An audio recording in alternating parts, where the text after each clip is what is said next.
I think we might be on the way to getting a G-tube removed. He has to get hearing aids. Kind of off oxygen. Braxton and I are split, and his left is paralyzed completely. We might have a second walker soon. Hi YouTube, welcome to or back to the channel. I hope you guys are excited for today's video. I know, it's been like a really long time, and I'm sorry. I feel bad because I know like people get so stressed and don't know what's going on, and then people got excited thinking Ezra was coming home. So anyways, I thought I would do an update video for you guys just because I do these every couple of months and they honestly are like my top watch videos for whatever reason, but I think you guys just like to obviously keep up on everything with the boys and what's been going on with me and Braxton and life. So yeah, I'm just gonna do a little update video for you guys. I don't want it to be too long and crazy, but I do have like a lot to tell you guys that has happened and just kind of updates on everything. So let's get started. Firstly, I hate this because I know so many people are going to be sad. Well, first off, Ezra's not home, so that's not why we've been MIA, although I wish that that's why we haven't been on here. That's not really what's been going on. So I guess the biggest life change that is going on right now is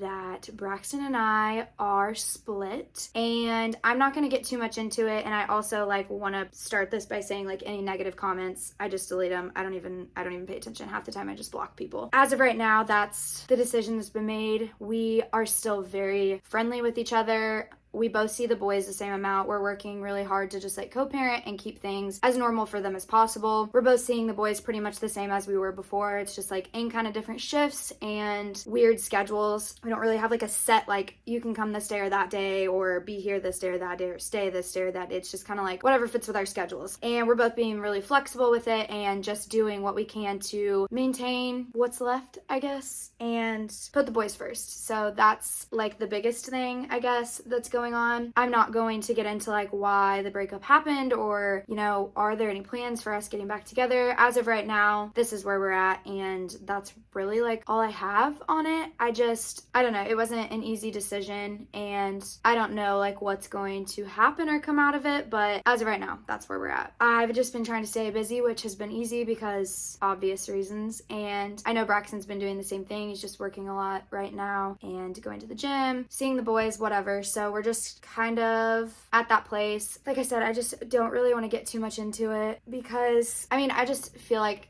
not everything always has to be shared publicly, and we've chosen certain things that we want to be private about our lives or our situation, and this is just one of those things that I think fits into that category. We aren't together anymore, but we are friendly, cordial, all the works. We're still like working together on everything. We're actually like going to stay with Ezra on the 9th of December. We didn't have to, like they're not making us go stay, but we wanted to like keep up on, I don't know, what's the word? Caring for him, just because it is a lot and like it's a lot different than the other two boys. So we just wanted to like keep up on everything and like know what we're doing. And so we're doing that on the 9th.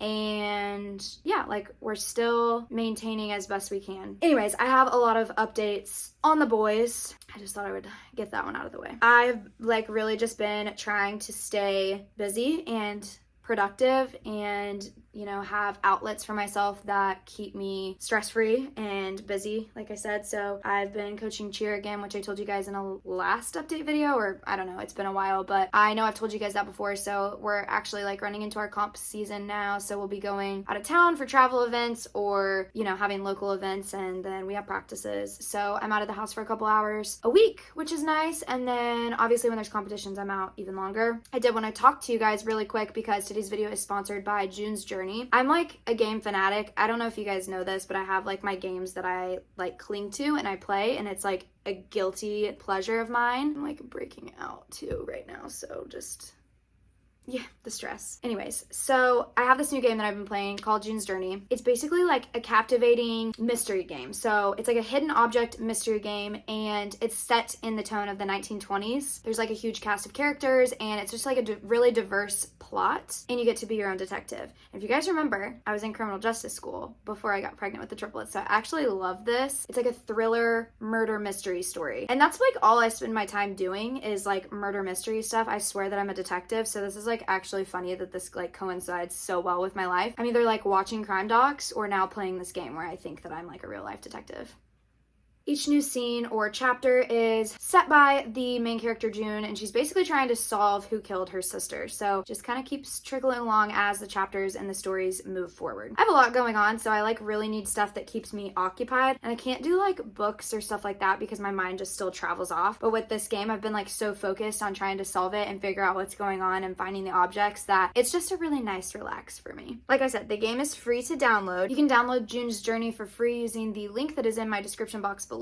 June's Journey is available on iOS and Android mobile devices and also through a PC on Facebook Games. Other than gaming and watching crime documentaries, updates on the boys. So a lot is going on. I guess I'll start with Ezra because that's always the biggest thing. He's doing well on his home vent. They actually switched him to a different home vent. So he was on a newer trilogy. Now he's back on a different trilogy. It's like an old trilogy. Not entirely sure why they made the decision to switch this. They're the professionals, not me, but it has worked well for him, so I'm kind of thankful that they did. One thing that they said is that they're able to wean his vent when he comes home a lot faster, so he can come off the vent faster on this specific vent than the other one. He is also on a different mode, which I'm not going to get into because it honestly still confuses me, but he's on a different mode. And whatever has been going on, his circuit has been able to stay humidified versus on the other trilogy, it was drying out really bad and it just was like not good.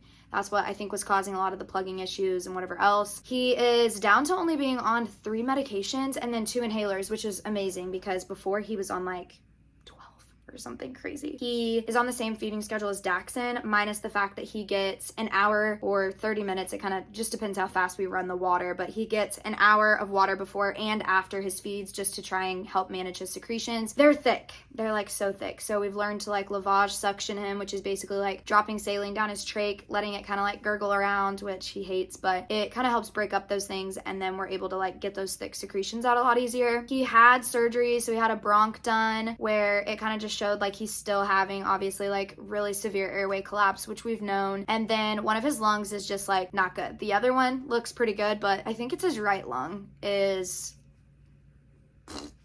So that's why we're still on a ventilator. They were able to wean his PEEP from 16 down to 14, which is really good because his PEEP is his highest setting. They've told me like that's the setting that they're most concerned about sending him home on because he has to have wiggle room in case he gets sick. So like the problem is trait kids, a lot of the times when they get home, they have like a bit of a crisis because they've been in the hospital for so long. Like he's going to be confused. He doesn't know where he is. Like everything's different, new sounds, new smells, like new people. And it's a lot and it's going to be overwhelming. So a lot of the times it kind of throws him into a crisis and we need to be able to have room to like move his settings up if need be. We've deflated his cuff a lot. It was at like 3 and now it's at like 1. And so we can hear him talk a lot more. He's been saying dada, yells and talks over the vent. And it's really fun. I'm glad that we're able to hear his voice just because obviously with everything with Daxon, we're not able to. So it's been nice.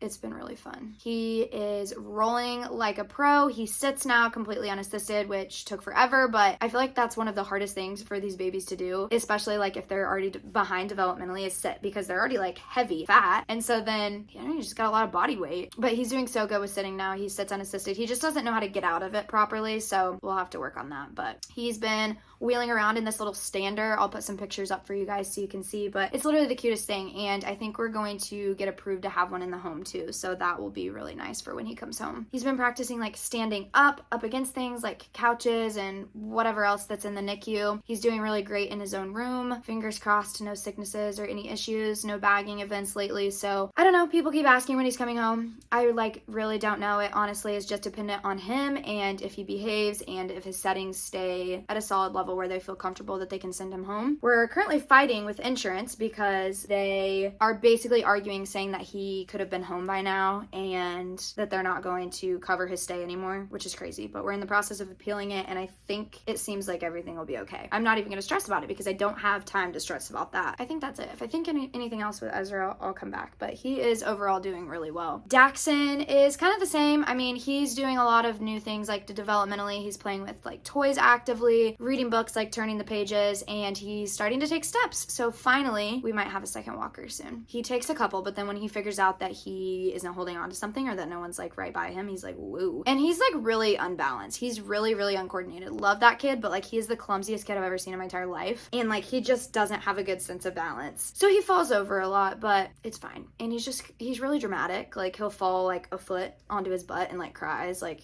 he's He's funny. But anyways, he's doing well. We found out that Boston more than likely isn't going to be an option because insurance isn't going to cover it. And there's no way we can afford it out of pocket. So he's basically stuck at this point with where he's at. He's getting surgery on his eyes at some point. I did tell you guys that already. So if you need to go back and watch that video, I'll put it up above for you so you can click on it. But basically he has weak eye muscles. So that will probably be in the spring sometime. We go in the end of December to get it all checked out. Croy's about to have another vision test just as a follow-up, but I know he can see really well, so that's fine. Ezra, he has to get hearing aids. I'm sad. I know it's like not the end of the world, but it's just one more thing that poor kid has like had to go through. So he did get ear tubes placed, and I mean, I don't know, it helped his hearing, but he still can't hear very good, I guess. Like he has moderate and mild in his ears. So they're hoping maybe with time it'll get better, but as of right now, he's gonna have some hearing aids. Back to Daxon. So what else? He's not really eating yet. He's getting a formal ENT scope done. They already scoped him once, and they think, well, they've actually scoped him twice, but they think his right